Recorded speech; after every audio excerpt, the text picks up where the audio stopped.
What's up? Good morning, Raider Nation. Happy freaking Thursday. It's time for another edition of the Raider Reaction Morning Show with yours truly, the Commish. Thank you for joining me as always. Let's get your day started off with a little sprinkle of silver and black, shall we? Now, one of the rookies out of this draft class that everybody's excited about because he's a little bit of an enigma about how he's going to be used. Listed as a safety, Tanner Muse is expected to be used as a linebacker. Is he that speed that we've needed covering the tight ends, running backs out of the backfield that we've needed for quite some time? Really bolstered the linebacker position and the core as a whole in this offseason.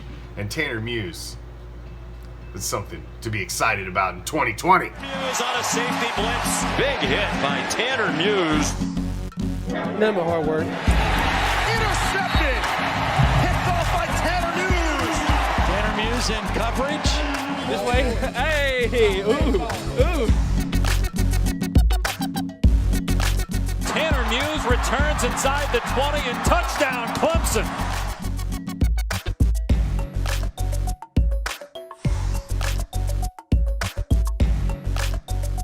He's going to take a shot down the sideline and it's picked off. And he'll be dropped. Sent flying backwards. Tanner Muse. Incomplete. The ball comes out.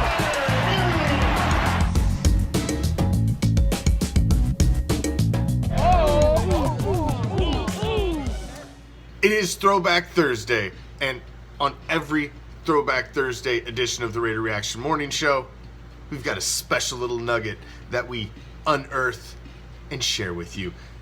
And today, a nice little piece about the rivalry of the Chiefs and the Raiders. The red versus the black. The rivalry began during the early days of the AFL, and from the beginning, no member of the opposing organization could escape the fury.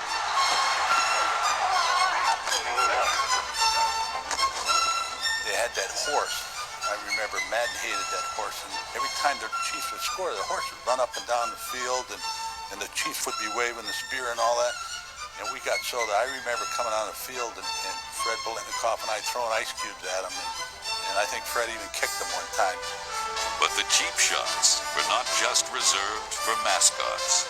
If you're behind, it's kind of natural to give an elbow here or throw some dirt there or trip there and all those kind of things to kind of make the other guy look stupid. A lot of players didn't like each other. I mean, get right down to it. Buck Buchanan, when he tipped George Bland upside down and threw him down on his head, that rubbed some of us the wrong way. Freddie Bolitnikoff had this running thing with Jim Marcellus, who was their cornerback. Bolitnikoff to the right against Marcellus. Back is Lamanica. Throws for Bolitnikoff. Touchdown Raiders!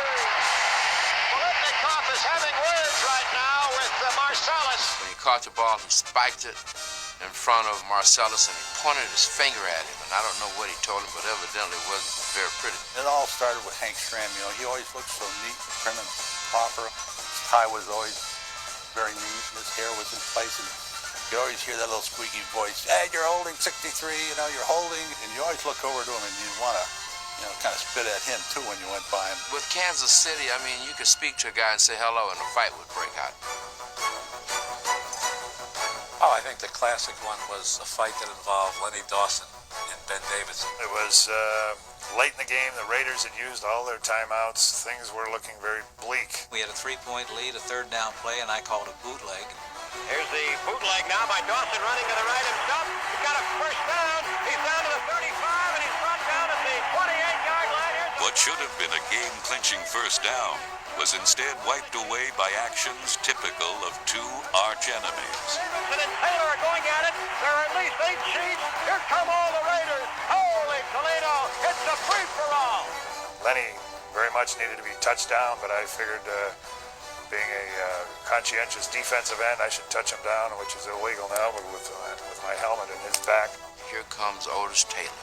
He came flying at Ben, and the referees penalized the Kansas City Chiefs. We got the ball back as a result of that. We drive to near midfield, and with 3 or 4 seconds left to go, Blanda kicks a 48-yard field goal, and we get out of there with a 17-17 tie. It is good! It's good! It is good! Their contests were punctuated by more than just malice. During the 60s, the Chiefs and the Raiders were the class of the AFL.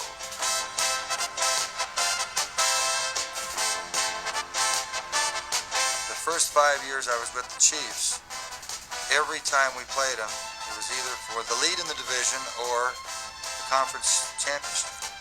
Such was the case in 1969, when Oakland beat Kansas City 2 times during the regular season. So we had to go out there to play them for the right to go to Super Bowl IV. They were so confident that they were going to win that the players had their bags packed for New Orleans and had stored them at the stadium because they were going to go right to the airport. We were up going into the third quarter, and we had Lenny Dawson with a third and about 15. We're in deep trouble. We're in the end zone. And we're coming out. We got to get out of the soup. We hid Otis Taylor. We put him in a position between the right guard and the right tackle. Went on a quick count, and Otis went down to the sideline deep and made a one-handed catch, gave us a first down, and enabled us to win the game. And he catches this ball one hand with 1 foot out. This was a real bad call. And they went in and scored and beat us. It made it so satisfying because as we're going to our bus to go catch a plane back to Kansas City to get ready to go to New Orleans, here come the Raider players with their suitcases in hand that had to walk by us to get to their cars. And I'll never forget that. That was the most enjoyable thing that I can recall. The defining legacy of this rivalry is not only the championships, but the rancorous battles that were endured in order to reach those victorious ends. Those moments, those games were special. Now I'll sit and watch the Raider Chief game on TV, and I start reliving all those certain situations. It's almost like I'm looking across at Bobby Bell screaming out something, and all of a sudden I got sweat coming out from underneath my arms down to my waist, and it's like reliving all these moments that you cherish. It's time to go inside the mind of Raider Chris.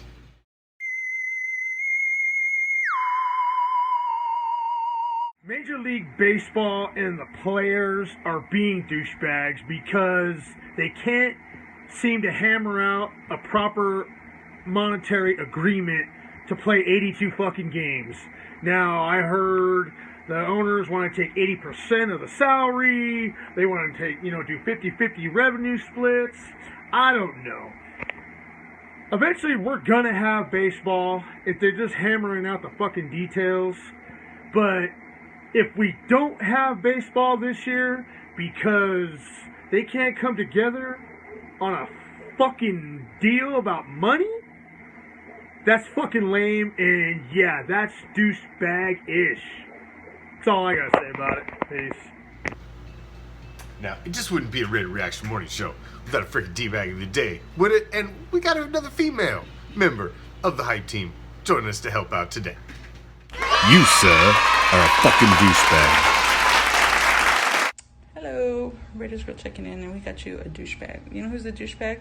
Some of these principals at the elementary schools, the middle schools, and the high schools that decided to not do a damn thing for the kids, not anything whatsoever of all the kids that were graduating or promoting to the next school level. So I want to give a huge one to my daughter's school, and the reason why we're doing that is because last Thursday, she sends a message out saying that the kids were going to have a drive-through promotion.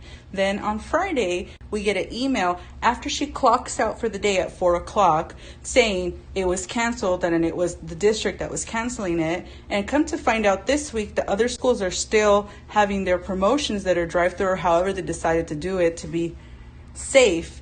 And ours was canceled. What did we have instead? They sent us a video that was on a PowerPoint, and all it was a little slideshow that seems like it was put together by a kid, basically saying, here you go, this is all you get. And now, to send you on your way, the Raider quote of the day: self-praise is for losers. Be a winner. Stand for something.